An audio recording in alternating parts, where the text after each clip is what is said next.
Build up consistency. Kwa Kiswahili anasema tengeneza uthabiti. Uthabiti ndio unatengeneza uthubutu. Uwezo ukathubutu kama hujana uthabiti. You do it frequently. Unaanguka na nyanyuka. You start again. Sikiliza nikwambie. Moja kati ya wanafilamu wakubwa duniani, Sylvester Stallone, Rambo, aliambiwa inapotokea umeanguka katika mapambano yako inakuaje? Aliwajibu kwa lugha ya Kiingereza, nitatafsiri. Akasema, once you fall down, there is two only options.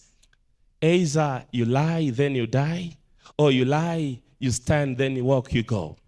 Mimi nitakuuliza mwanamke wa Mwanza leo, chanuo, kwamba ukianguka katika biashara yako utalala na kuisha kabisa, au utaanguka utanyanyuka kisha utakwenda? Now the point is that ukianguka lazima unyanyuke alafu ufanyaje?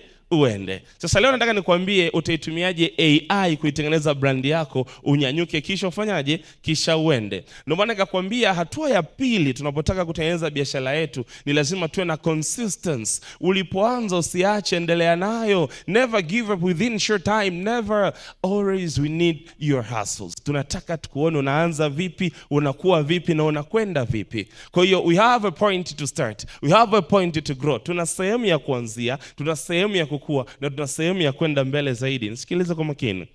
Kuna siku uliwahi ukaanza biashara fulani, haikufika pale ulipopataka. Ukaahirisha ukaanza nyingine, nao haikufika unapopataka. Ukaacha, ukaenda tena nyingine. Sikia, ulianza darasa la kwanza mpaka la 7 miaka 7.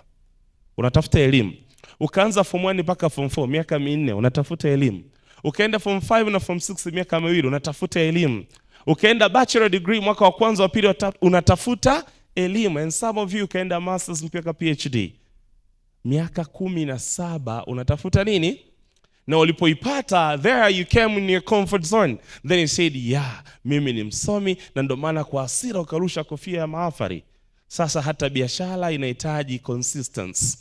Ili brand ya biashara yako ikue, inataka uanze chini, utaanguka utasimama, utaanguka utasimama, utaanguka utasimama. Sikiliza. Kuna muda mwingine hauthubutu hata kufanya hicho kinachofanyika. Alafu mwisho siku unakata tamaa njiani. Nataka nikwambie hivi.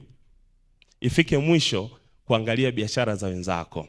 Ifike mwisho kuwatamani wenzako.